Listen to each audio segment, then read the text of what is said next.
Ongi etorri leku zoragarri honetara. Gaur estrenatzen dugu leku berezi bat, hau paradorea Argomaniz, eta honekin gure gaur aurtengo apustua eta da herrietan zabaltzea, poetak maiatzean ailegatzea herrietara. Bueno, buenas tardes. Muchísimas gracias por venir a este lugar tan especial, tan mágico, que es el Parador de Argomaniz. Y este año, desde el festival, tenemos una apuesta especial por llegar con la poesía a los pueblos de Álava. Y nada mejor que traer a Aurora Luque a Argomaniz, a un pueblo. Y bueno, y la respuesta que hemos visto. Así que eskerrik asko etortzeagatik. Y deciros que ha sido un privilegio el conseguir que Aurora esté aquí.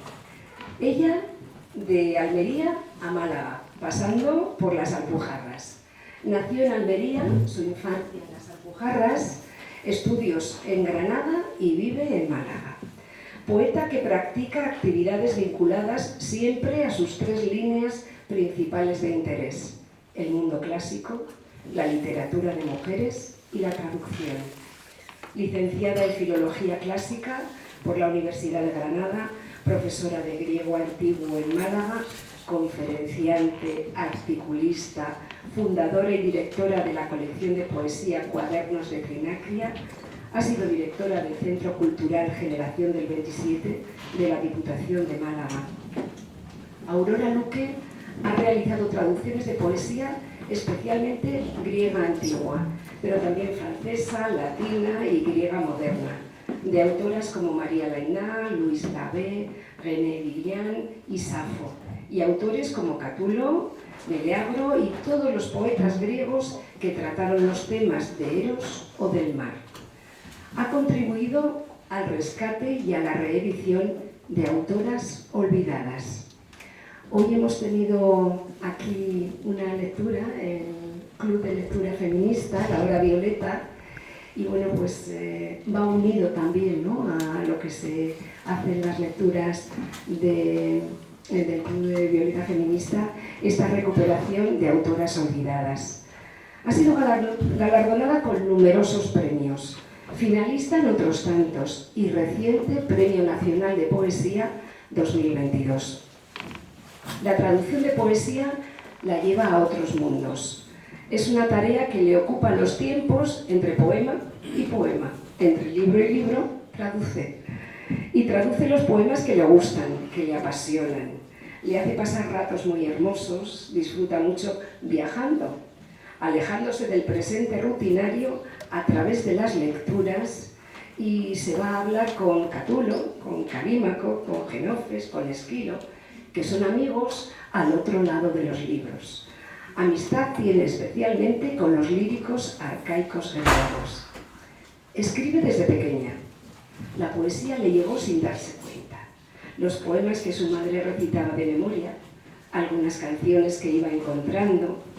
En los libros de texto también encontró relatos, palabras que no eran las de la vida diaria, que transmitían sensaciones, aromas. Ella escribe poesía sin prisa, dejándola reposar. Recoge el día, lo guarda en palabras y nos lo regala en sus obras. Y aquí estamos, sin prisa para escucharte y degustar tu poesía. Eskerrik asko por hacer un hueco en tu agenda para venir a Poetas en Mayo. Claro, ahora le llaman de todos los lugares. Solamente tenía, y además una disposición pues tremenda, ¿no?, para venir a Gasteiz, pero ¿era hoy o era hoy? Y bueno, pues aquí estamos un lunes, 15 de mayo, con la gran poeta Aurora Luque. Quiero darles las gracias también a Goa Inchauspe por su acompañamiento al arpa, y bueno, y a todos y a todas vosotras por acudir. Eskerrik asko, Aurora.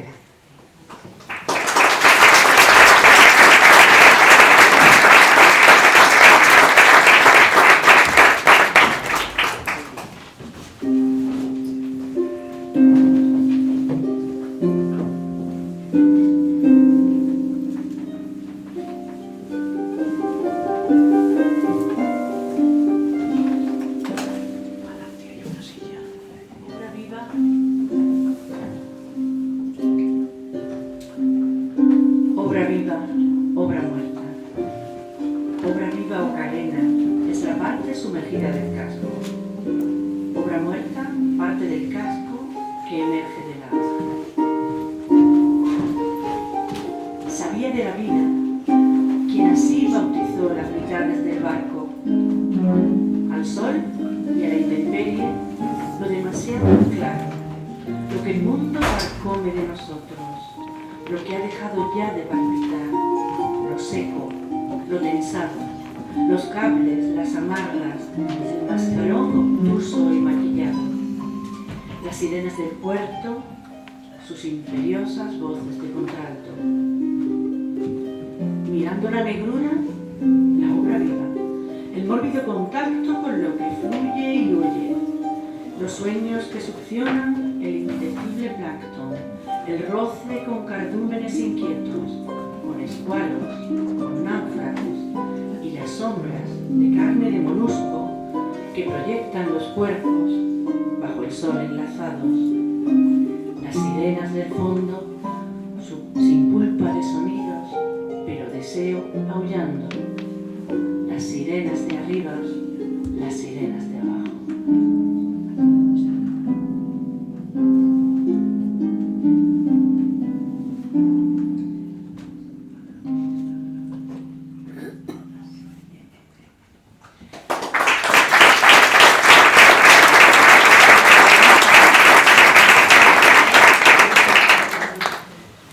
Buenas tardes, estoy muy contenta de volver a Vitoria y de recitar aquí en este maravilloso lugar. Quiero dar las gracias a mis anfitriones en esta ocasión y quiero decir que voy a leer, este poema que acabo de leer es el que abre el libro que recibió el Premio Nacional de Poesía, Un número finito de veranos. Y tiene temática náutica en su primera parte, porque yo me enamoré del idioma de la náutica, me enamoré de las palabras tan hermosas que solo conocen los marinos y los navegantes. Y cuando estudiaba para conseguir el título de patrón de embarcación de recreo, en lugar de preparar los test, yo me dedicaba a hacer poemas con las palabras tan hermosas, con ese idioma secreto y propio que tiene la gente del mar. Y de esa serie voy a leer también, voy a leer algunos poemas, luego seguiremos con la música y volveré a leer porque para distribuir los poemas en dos bloques, digamos, y al final dejaremos unos minutos si alguien quiere comentar algo preguntar en fin. Bueno, pues voy a leer un poema de esa serie de náutica que se titula Escala Douglas, la escala para medir la fuerza de las olas. Hay caridad en las olas, se llevan no sé a dónde las soledades tóxicas, quizá algún depósito de infiernos. Te toman la amargura, la disuelven, la lavan, trabajan como un músico las olas. Son construcciones frágiles de presente purísimo.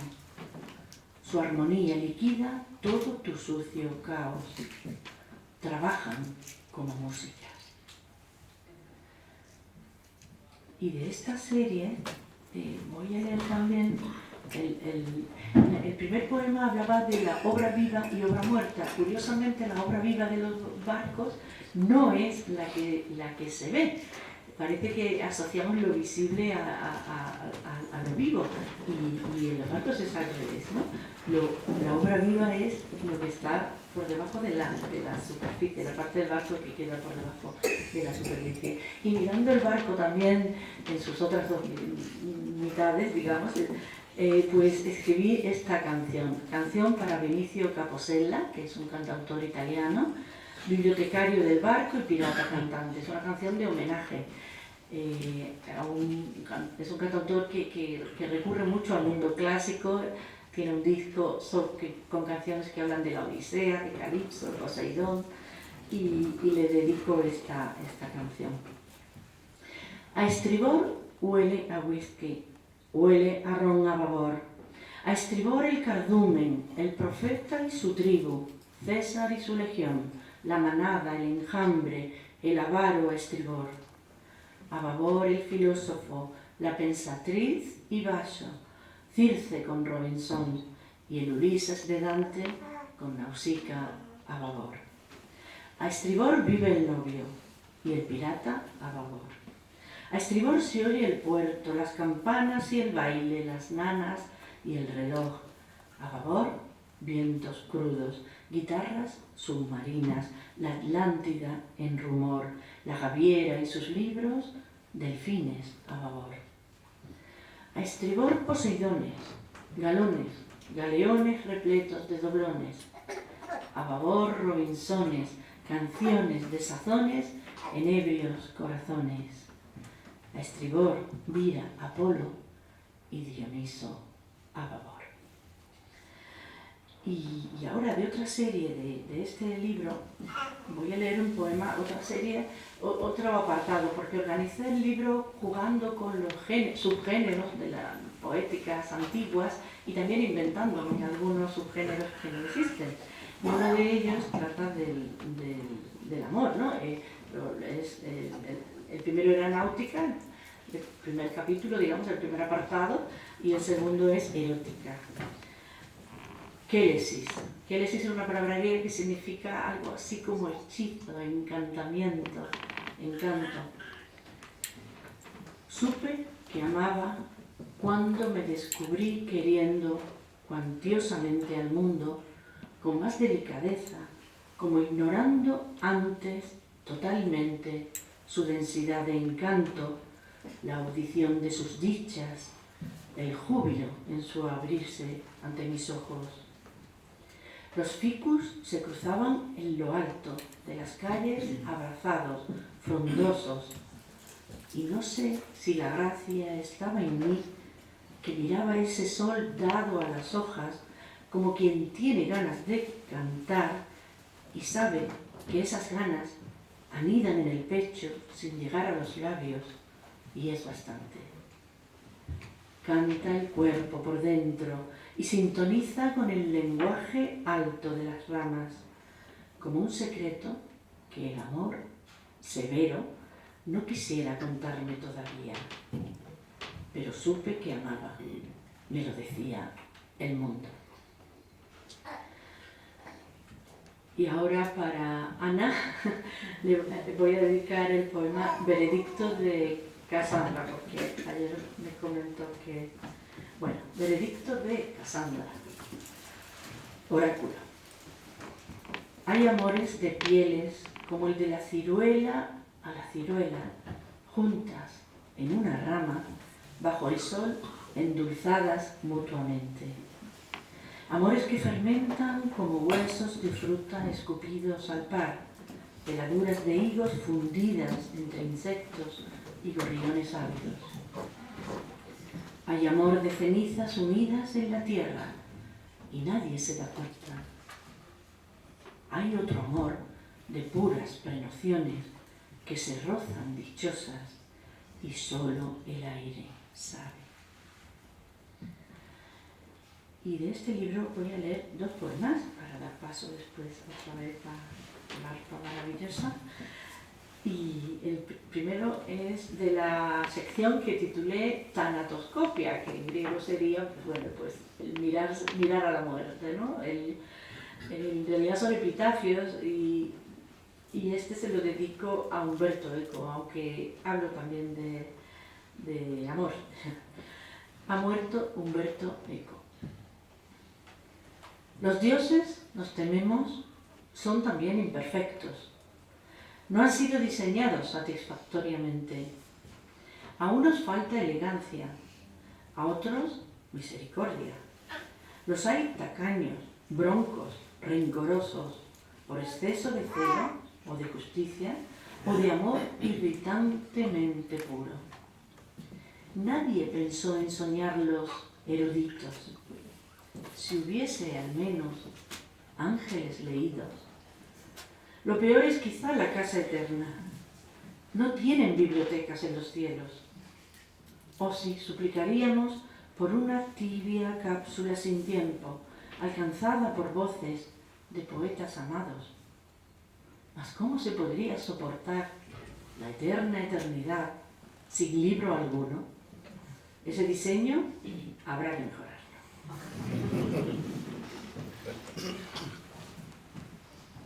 Y un poema que dedico a Javier, que además esta mañana en su centro me han regalado una...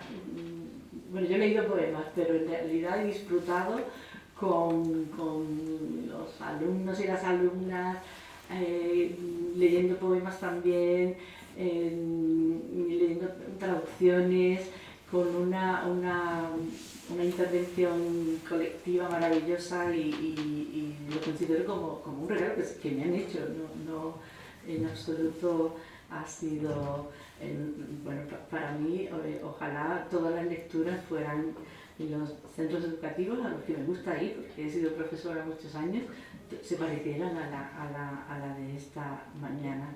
Y el poema es Concurso de palabras, glosa. Si me pidieran que participara en un tonto concurso de palabras, di cuál la más hermosa, como si fueran mises las palabras, hoy les diría euforia. Arte de ser llevada, arte de bien llevar, felicidad que mueve la vida, que te hace volar unos centímetros y decirle a la muerte, no me tienes aún en tu silencio.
De hecho, voy a cambiar el orden de los poemas y te voy a dedicar uno que es una celebración de la música, porque yo creo que esta intérprete lo merece, ¿no? Y bueno, escribí este poema pensando en lo que debo a la música que he escuchado a lo largo de la vida.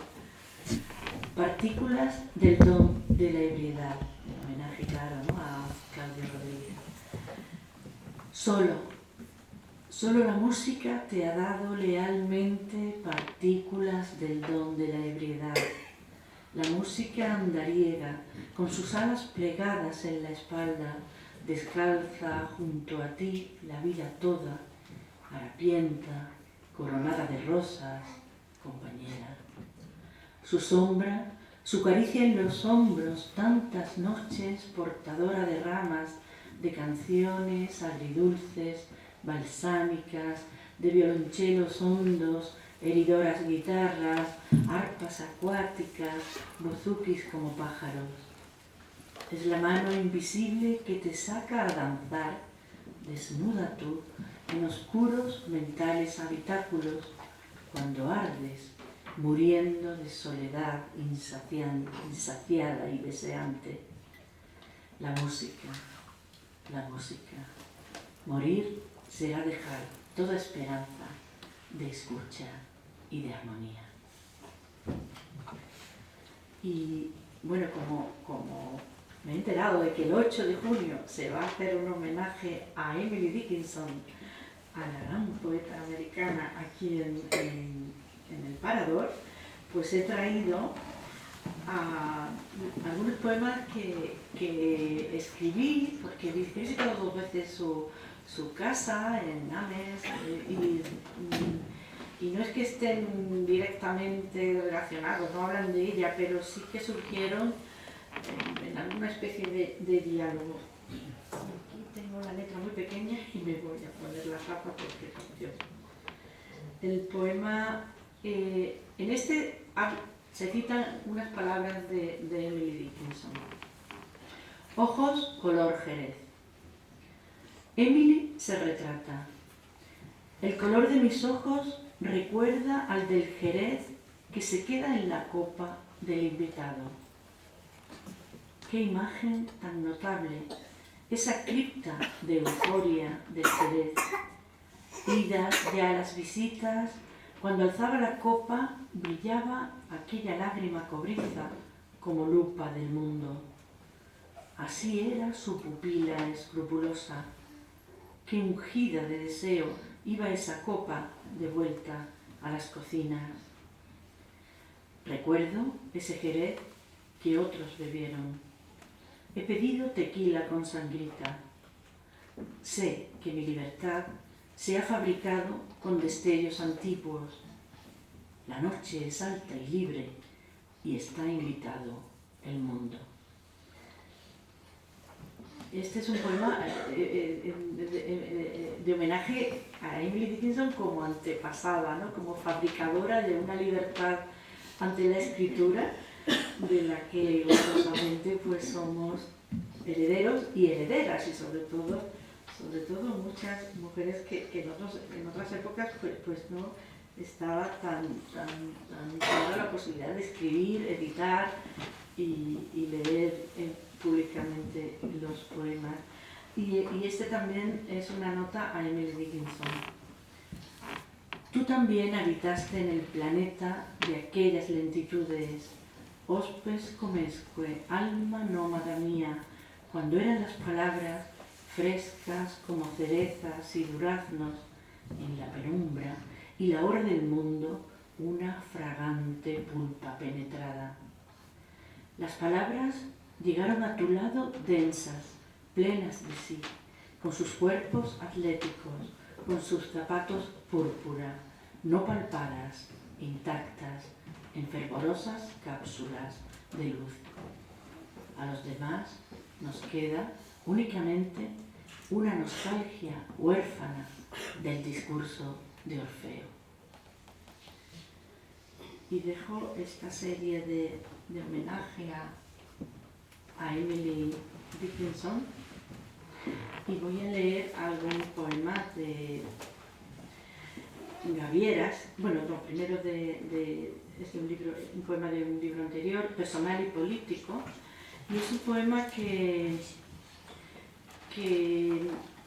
reescribe de alguna manera un fragmento del lírico arcaico, Minnerno, que hablaba de un deseo de morir cuando ya no pudiera disfrutar de los dones de Afrodita.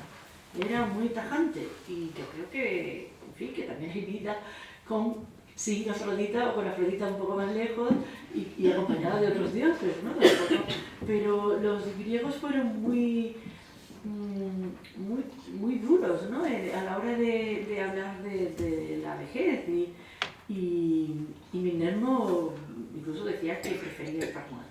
Pero bueno, yo escribí una variación a mi modo, variación sobre un tema muy antiguo.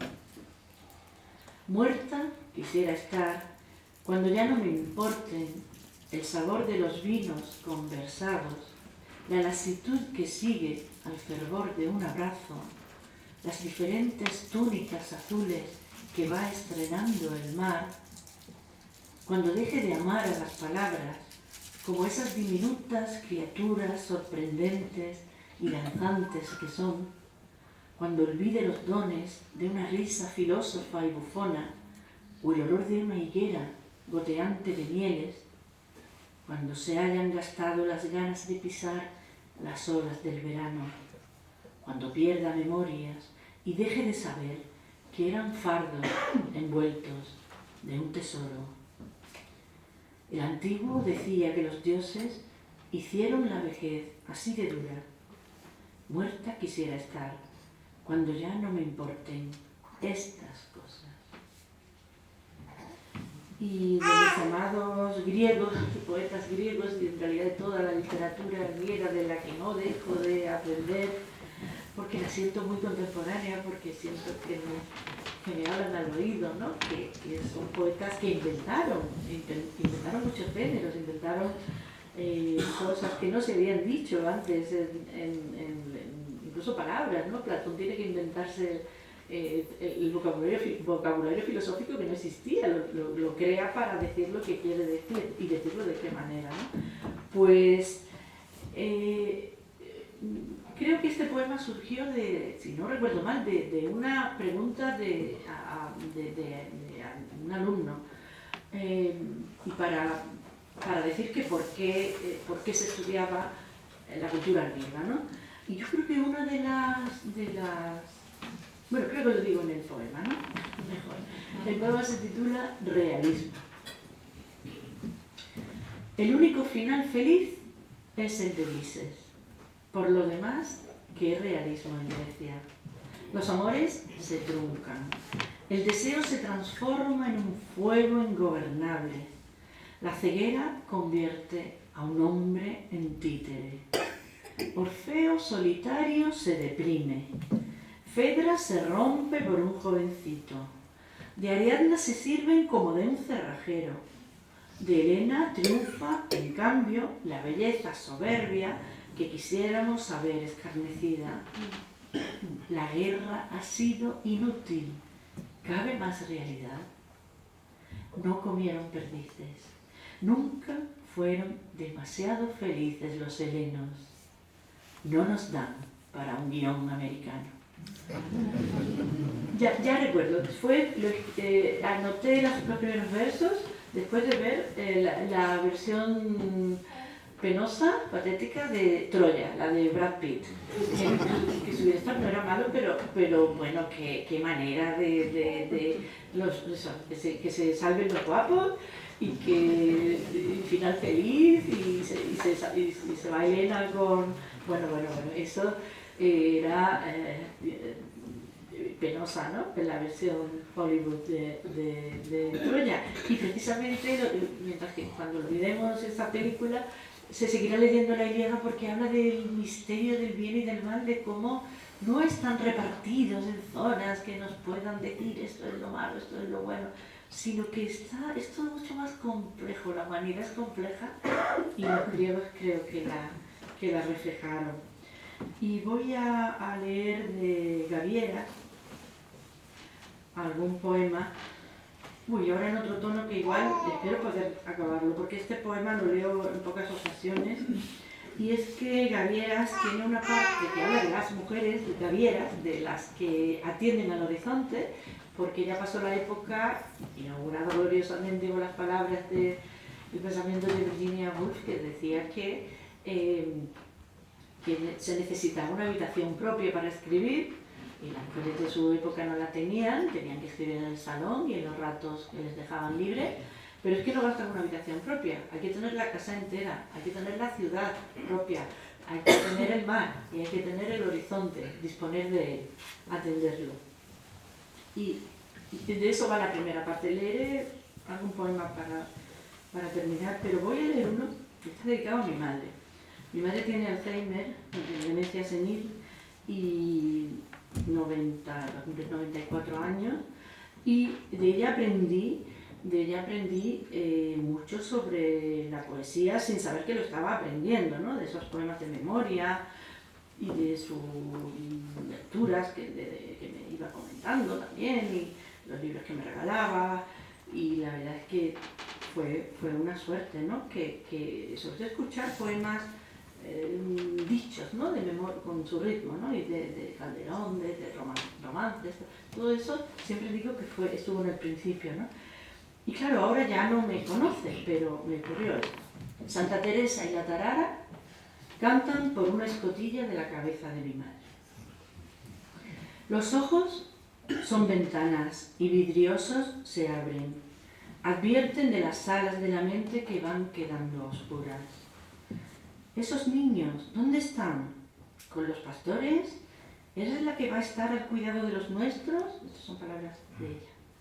Con puertas de pantano que desaguan la vida triturada, informe, turbia. Te va a tocar a ti tocar la campana. A veces te dan tanta cascarria, tanta firuleta. Pero en las aguas juegan las burbujas, resisten como algas enérgicas las palabras que entraron enlazadas con música. ¡Ay, qué larga es esta vida! No te quejes, mamá, 90 años vividos con salud y sin tragedias. Qué duros estos destierros. Mediúnica memoria, nunca escuché esos versos, sí otros de sus labios. Esta cárcel, estos hierros, en que el alma está metida. ¿De qué perdidos años refluye esta agonía teresiana?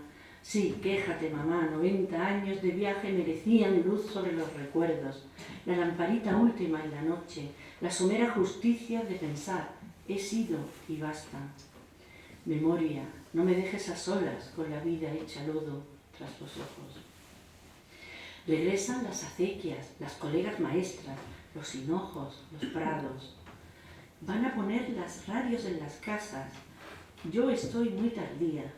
Se desprende el pudor de sus engarces, incómodos al cuerpo. Vuelve la travesura. Regresa la tarara en modo Rabelais. Tiene la tarara un higo en el culo. Acudid, muchachos, que ya está maduro. Esta tarara con su flor de carne no vino antes a casa. Llega de un carnaval del año 30. Los ojos que sonríen dan al lago de escombros de la vida. Anarquía infantil y dolorosa. Hay gritos en la noche. Después, los miedos ya no saben acogerse al lenguaje y devienen en sombra inabarcable. Se ha borrado la métrica del tiempo. Nada sabe de sí ni de sus hijos, pero canta y regala versos rotos. La tarara y Teresa de Nangoy. Perdón.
poema de mi madre no lo debo leer, porque es que sé que me pasa, ¿no? Porque al final, bueno, la vida puede con... Entonces voy a leer lo que había dicho, ¿no? De Gavieras, algún poema que de la primera parte, ¿no? De esta que habla de estas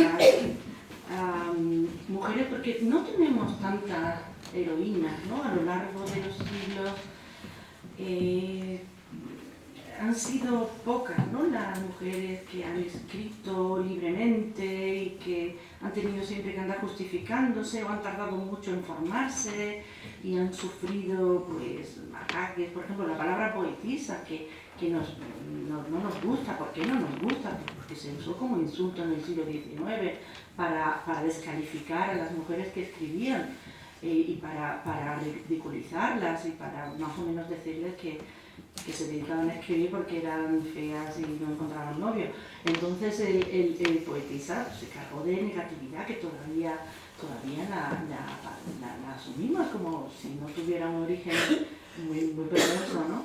Entonces, aquí en este libro canto a mujeres que en algún momento determinado pues han elegido un camino libre y propio y lo han decidido.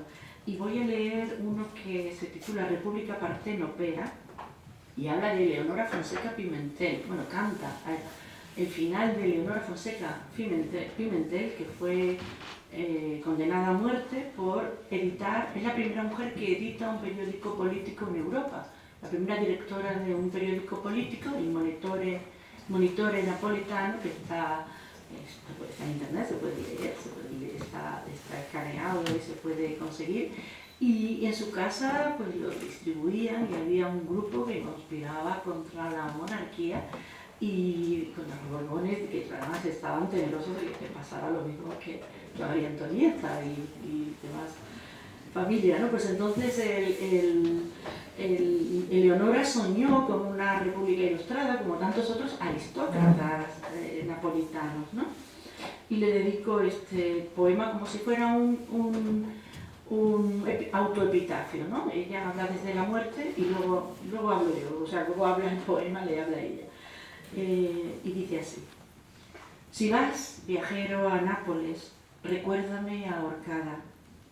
Piensa que bajo el cielo que acuna a la bahía, penduló el cuerpo mío, se abrieron mis esfínteres con el último espasmo, y los napolitanos aullaron de placer. Y los reyes cobardes babeaban de alivio, y ese almirante inglés al que tienen por héroe. Eleonora Fonseca, qué delito pensar lo alto y lo libre, y escribirlo. Imprimir un periódico, primeriza cartilla de una escuela de nunca dicha hermosa dignidad. Sucia, orinada Nápoles, amante de tus fangos, escucha cómo ulula por su hija la sirena viejísima desde su agua auroral. Déjame alguna concha transeúnte o un ramo de retama, si es verano, que compense la carga excrementicia del siglo y de la historia. Y bueno, voy a leer 2 poemas más, aunque nos hemos saltado. Yo creo que luego podías, aunque sea recuperar la primera pieza, porque lo ideal yo creo que es acabar con tu arpa maravillosa y tu música maravillosa. Pero voy a leer 2 poemas. Y otro de otra gaviera nada conocida, bueno, bastante menos, ¿no? Que tengo aquí a Teresa de Ávila, que tiene gracia porque, bueno, tenemos una anécdota cercana a Vitoria que tiene que ver con ella. Es de una peregrina, pero del siglo IV, que se llamaba Poimenia, y el poema se titula Itinerario de Poimenia. Leo la cita porque, como no es conocida, del libro Mujeres viajeras de la Antigüedad, de Eduardo Otero Pereira. La cita dice así: Poimenia viajó en barcos de su propiedad hasta Egipto. En Alejandría contrató naves para remontar el Nilo, El relato precisa que la finalidad del viaje era pedir ayuda a Juan de Licópolis para curarse de una enfermedad que padecía. Poimenia no llegó a conocer personalmente a Juan, porque éste no trataba con mujeres, pero el santo Anacoreta le hizo llegar, por medio de los obispos de su séquito, algo de aceite de una iglesia vecina. Y habla Poimenia. Preparado el aceite, un saliente de piedra lo sostiene en mi celda de cal cruda. Un cuenco mal pulido de alabastro y su estanque pequeño como pupila de ángel compasivo. Parece pronunciar el santo ungüento parábolas del oro, alegorías del fruto, proverbios de la luz. Le cede el sol sustancia luminosa, el oro se hace jugo y joya y gota, su fruto huele a tierra y caridad. Dios está en él, poculum sanctitatis, mis palmas se hundirán para alcanzarle. Beberá del olivo mi cuerpo seco y agrio, cuarteado y maltrecho, que molicie de Dios su aceite satinado como el hombro de un niño, o gaudium gaudiorum. Sanará las angustias, los desgarros, las llagas, los flujos en desorden. No bajó a corromperse el varón santo con mi pobre oración tan extraviada. He aquí la esclava indigna del Señor. Mas me sé bendecida. Me han venido curando mi deseo del óleo y el anhelo que abría puerta en el horizonte y los salmos del mar, el viento frío y crudo de la proa, las quietudes fluviales, los irritados cielos arenosos, el pavor de amenazas y ladrones vencidos. In multo desiderio desideravi te venire. Y se fueron volviendo delicados mis sentidos, y mi hambre de ti la saciaba la gracia de la ruta, paradisum aperuit. Y la sed se aplacaba en el impulso, en la gloria del rumbo, en la contemplación de los senderos callados de los astros, en las santas criaturas de la mar, delfines y quelonios, alciones, caracolas, en las dunas doradas y encendidas, en los resbaladeros que ha pisado mi alma. Me ha curado, Señor, el extraviarme, los dones del camino. Y para terminar, pues no sé, Antonio Machado, el de Madre, a ver si lo encuentro. Bueno, mejor otro, porque el de Machado, tampoco triste, vamos a una canción que seguro que conocen, la canción de Joaquín Sabina de Pirata Cojo. Bueno, la melodía, nos gusta o nos afina, yo creo que la tenemos dentro, la llevamos o la hemos escuchado en algún momento, creo. Y a mí me gustaba mucho, la llevaba en el coche y tal. Me gustaba esta canción especialmente, otras menos, ¿no? Pero esa me gustaba, ¿no? El Pirata Cojo.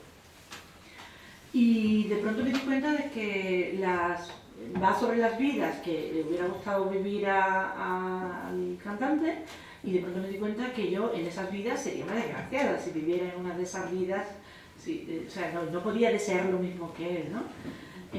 Porque quería ser el dueño de un burdel, el pianista en un burdel, el de no sé qué, bueno, el caso es que le di la vuelta con la misma música, pues escribí una letra, pero con la vida que yo quisiera vivir, ¿no? La vida que yo sueño, pero con la misma plantilla musical, ¿no? Y el poema se titula Tuneando al Pirata Cojo, de Joaquín Sabina. Que es un plagio, realmente, porque tiene versos incluso copiados, así que espero que no me demanden en algún momento. Bueno, no lo voy a cantar, porque se me va la... Pero no. No soy una chica con la lágrima fácil, de esas que se quejan solo por vicio. La vida no se queja ni coger de la mano, ni me escupe, tú no sabes mi oficio. Aunque sale caro hasta soñar y disfruto con mi encarnación, Con un poco de imaginación, partiré de viaje enseguida, a vivir otras vidas, a probarme otros nombres, a colarme en el traje y la piel de las mujeres que tal vez seré. Ser Michelle en Chicago, pasionaria en las minas, Camille en Montparnasse, guerrillera en Colombia, Mena de por las noches, Juana de Arco en Orleans, reportera en Sodoma, amazona en Turquía, en Siberia, ser tren, chica Bond, ni lo sueñes, trapecista en el bosque, Eleonora en Nápoles. Colette en Monte Carlo, un buen vino en tu boca, Sontag en Nueva York, la poeta del barrio, aunque no sé qué no toca, hereje en religión. Levitando, Teresa, Doña Pepa por Cádiz, Marianne en París, Mariana en Granada, bodeguera en Burdeos, prima de Thelma y Luis. Nadadora en Australia, insumisa en la tierra, Laisa en su cabaret, escritora en tu espalda, con Rossini, soprano, la que quemó el burdel. La Zambrano en La Habana, Isadora en Atenas y Cinda en Angola, nómada por tu cama, directora en Viena, por Oriente, Calaf. Libertad en Manhattan, Ágata detective, Vanessa en Camelot, guionista de tus sueños, Nausicaa fugitiva, sirena en tu colchón. Alpinista en el Tíbet, Lisístrata en la guerra, Murasaki en Japón, ser un río en la India, Afra Ben por los mares y Frida en México. Pero si me dan a elegir entre todas las vidas, yo escojo la vida de gaviera que trepa por el palo, con los ojos abiertos, telescopio en la mano, curtida en el mar, capitana de un barco que tuviera por bandera un par de alas y una estrella nueva.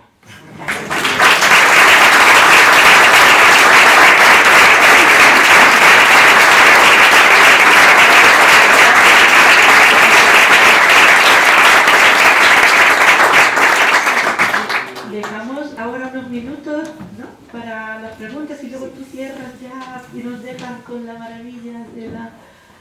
No sé si hay alguien que quiera preguntar, me han dicho que es costumbre, ¿no?, dejar unos minutos por aquí. Ay, pero bueno, me apetece,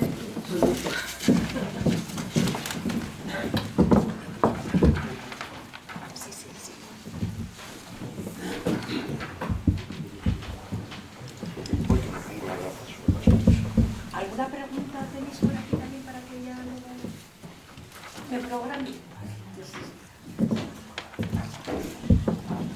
Aurora, Elisa y yo habíamos pensado que quizá, aparte del éxito poético que has tenido y que tienes siempre, quizá podríamos hacer que esta visita a Vitoria fuera lucrativa, ¿no? Que sacaras algún dinerito vendiendo algunas de las cosas que te gustan, ¿no?, y las que publicabas en estos tus anuncios.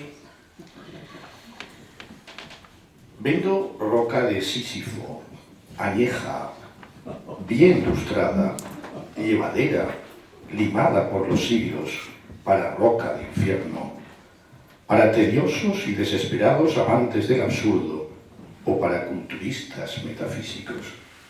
Almohadilla de pluma para el hombro, sin coste adicional.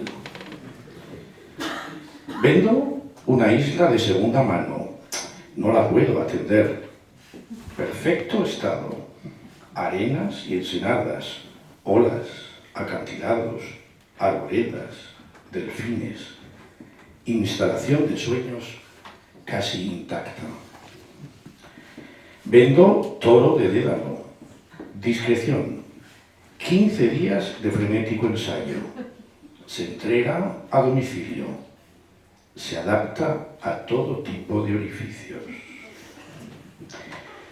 Revendo laberintos usados muy confusos. Se garantiza pérdida total por 7 u 8 años. Si no queda contento, reembolsamos el hilo de Ariadna. La vida es una empresa laboriosa. 20 segundos de ficción en pie y una tenue canción desesperada. Somos microrelatos que caminan. Soy, no fui, no seré, no soy cansado. Vivir es patinar breve jornada. Solo soy los anuncios que he tragado. Alquilo alas de Ícaro adaptables, elásticas. Imprescindible curso de suicida. Máster de soñador o currículum roto de antemano.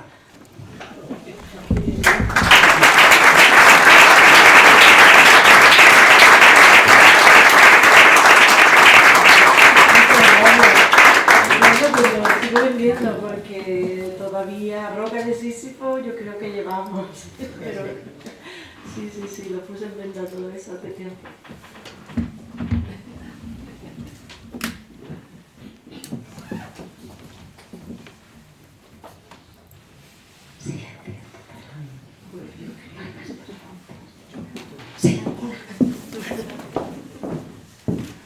Es que era como cosa, pero no le pregunté nada. Buenas tardes. Muchas gracias por todo por lo que nos has regalado esta tarde aquí en el Parador. Mi pregunta era, ¿cómo te gustaría que se os recordase a vuestra generación? Bueno, digamos a la corriente quizás en la que tú te ves inmersa, ¿no? Siempre tradicionalmente a todos los poetas, históricamente, pues se les ha encasillado, ¿no? Pues, era de oro, generación del 27, del 28, generación del 27. ¿Cómo te gustaría, cómo te ves tú en un futuro? Esto. y esa era el matiz de la pregunta. ¿Y si te gustaría que eso sucediera? Bueno, lo único que importa es tener lectores y lectoras. Y fuera de eso, bueno, no caer bajo etiquetas escoradas, como han tenido la desgracia de que siempre son todas un poco perversas. Por eso la historia de la literatura hay que reescribirla continuamente, porque la generación del 27, que es muy grande y yo dirigí el Centro Generación del 27 y me ocupé de reediciones, de representar pues una obra de Gilberto Diego, otra de tal, la residencia de estudiantes. Entonces yo trabajé con la generación del 27, con el legado de la generación del 27 en Málaga, con la antigua imprenta en el mismo edificio, en fin, bueno. Pero la marca generación del 27 ocultó, y la misoginia, que es algo de lo que estamos empezando a librarnos en los últimos años y que creo que no va a ser reversible, entonces dejó en la sombra a muchas autoras, no poetas, pero también autoras de memorias, autoras de epistolarios, filósofas, mujeres como Mercedes Pinto, que yo la conocí hace poco, como Isabel Oyarzábal, de padre vasco, que además es una escritora maravillosa, una periodista combativa y que fue la primera mujer embajadora en España. Fue durante la República embajadora en Suecia y en Finlandia. Y como ellas, muchas otras que están ahora, gracias a editoriales. Y la universidad tenía que ser pionera en esa misión de reescribir el canon, de no aceptar lo heredado, sino cuestionarlo. Y quizá algunos de los poetas de la generación del 27 a lo mejor no eran tan buenos. O por lo menos se podría ya un poco discriminar, no sé, como volver a valorarlos, volver sobre todo a leerlos. Yo creo que lo importante es leer, tener lectores, tener lectoras con sentido crítico, con amor a la poesía, con amor a la literatura.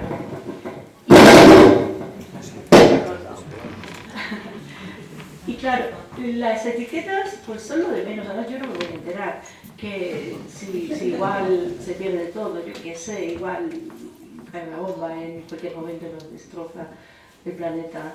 Y bueno, creo que no, por favor, pero que haya algo de alguien que pare los pies. Pero el caso es que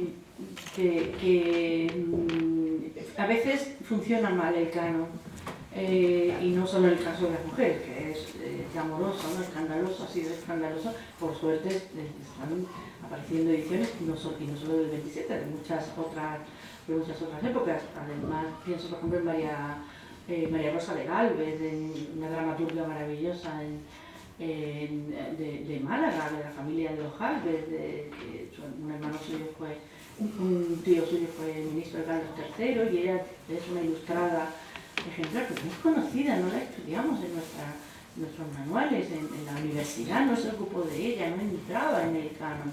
Y todo eso, pues hay que revisarlo. Me conformo con que se vaya revisando y con que haya gente inquieta, en lugar de aceptar lo heredado, que lo cuestione en cada momento. Ahora quizá estemos dejando fuera algunos aspectos y no nos damos cuenta.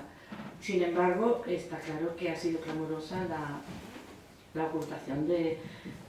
no el olvido, porque el olvido puede ser casual, ¿no? Puede ser efecto de un poco ingenuo, inocente del paso del tiempo. No, ha sido exclusión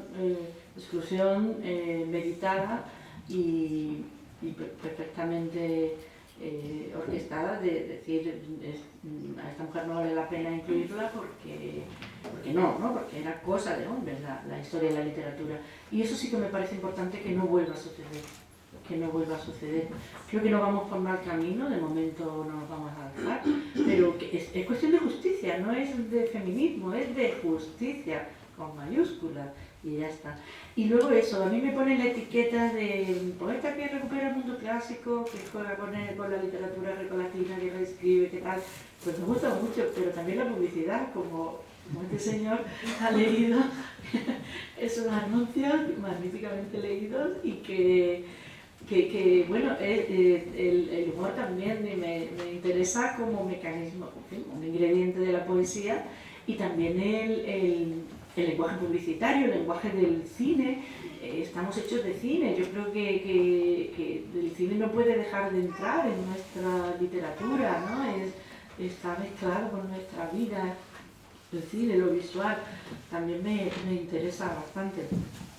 Así que yo no lo voy a saber, y me conformo con hacer bien lo que sé hacer de momento, y desear que no haya injusticias, pues eso, clamorosas. Gracias por la pregunta. ¿Alguna pregunta más?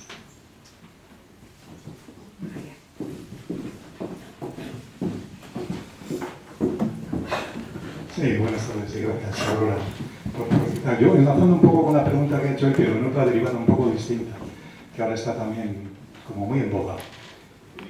¿Qué futuro le auguras a la poesía con la inteligencia artificial? Ay, pues, ¿Que es capaz de escribir ¿sí? todo lo que queramos? Bueno, no lo sé. Oír un poco lo que opinas, ¿sabes? Precisamente creo que la poesía puede que sea de lo único que quede a salvo, porque he visto intentos de pedirle un poema. Bueno, depende de quién lea. Habrá lectores que se conformen con lo que salga y les puede parecer, pero he visto experimentos hechos por un poeta, por Vicente Luis Mora, que también es un buen crítico y un buen experto en estos lenguajes y los nuevos soportes y todo. Y lo malo de la inteligencia artificial no es que haga poemas engañosos, sino cómo hay una cosa muy inmoral en la base de la inteligencia artificial que habría que frenar, incluso a nivel de Estado. Porque la inteligencia artificial nos ha robado todo lo que hemos aportado los seres humanos a lo largo de la historia. O sea, trabaja con datos creados por la humanidad. Y ahora esos datos los devuelve a través de una aplicación que va a servir para que muchas personas se queden sin trabajo. Porque en muchos sectores sí es verdad que puede ofrecer soluciones, pero lo hace trabajando con datos que ha robado. Entonces está trabajando con material robado a la humanidad y se aprovecha de manera privada y con un fin ilícito, que es ocupar un terreno en el mundo laboral. Bueno, en la educación está claro, se vuelve al lápiz y al papel, al examen oral, y se acabó la inteligencia artificial. ¿Que me copian el trabajo? Pues no. Basta con que tú me des tu respuesta oralmente y la inteligencia artificial no tiene nada que hacer. O se toman esas decisiones o se degrada la educación. Porque en el momento en que un trabajo escrito te lo haces con una aplicación, pues no hay verdad detrás. Pero el problema es grave y es que se parte de un robo masivo de toda la creación de conocimiento humano. Y tenía que estar prohibido la difusión y el uso. ¿A dónde vamos a llegar? ¿Qué pasa? ¿Que todo porque nos venga por una pantalla hay que ser sumiso y someterse a todo? Yo creo que es profundamente peligroso y sobre todo que es inmoral. Y creo que, bueno, antes de que llegue más lejos, pues medidas mundiales, yo qué sé, fatales, considerarlo como algo ilícito en su aplicación. No es bueno porque sea vistoso y porque sea llamativo y porque... No. Y de hecho ni siquiera están las fuentes comprobadas. Pero es que las fuentes somos todos, es lo que hemos ido haciendo. Los libros de aquí, la ciencia por allá, los que han investigado en teatro, los que han investigado en biología, todo eso. Lo coge la aplicación y encima los resultados van a servir para que el próximo biólogo se quede en paro. Y para el diseñador que tal, también se quede en paro. Y para... No, hay que parar los pies. No veo ética. Y a nivel de la poesía no veis que haya ninguna diferencia respecto a otras disciplinas, ¿no? En poesía es que el olfato nos dice que no es... Yo creo que la poesía trabaja con unos materiales que a no ser que te conformes con...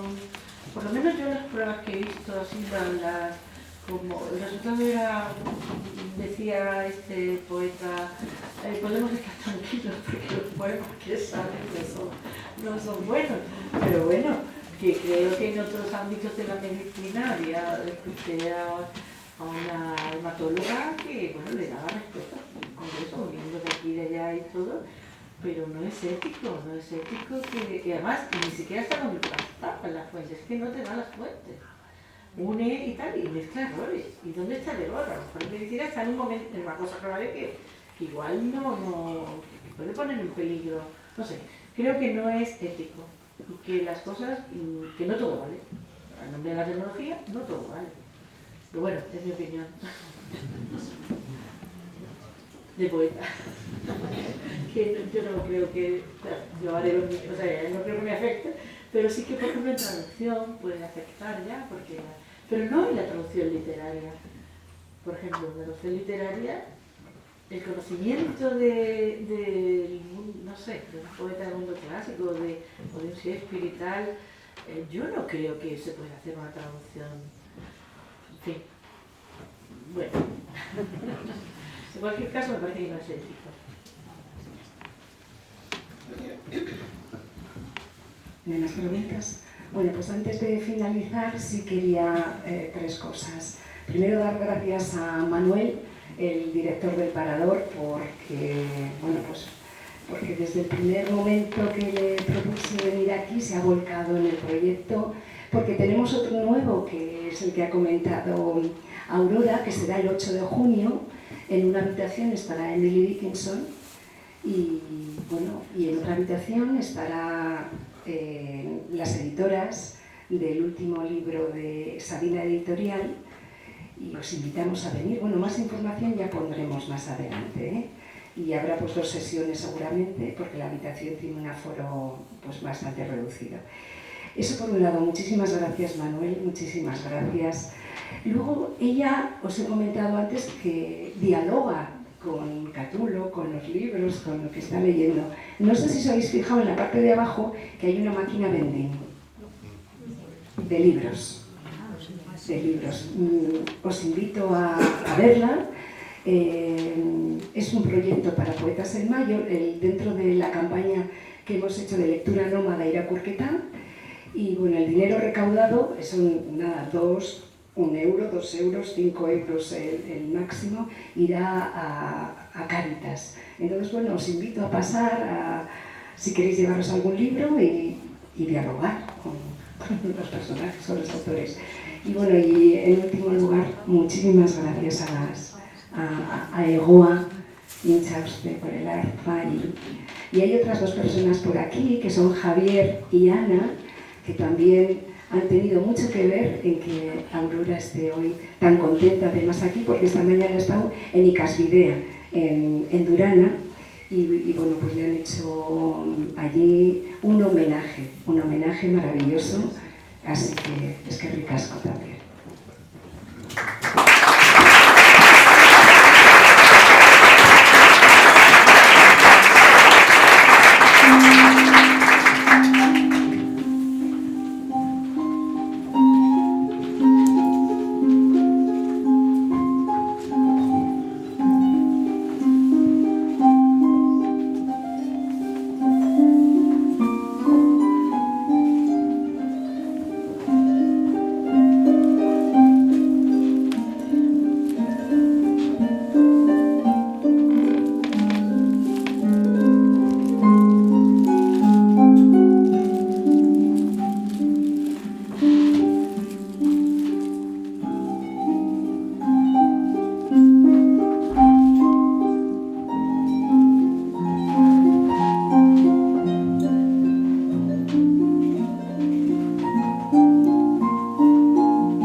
Y si queréis seguir mañana hablando con ella a las 12 en el Hotel NH Canciller, que tendremos un café con ella.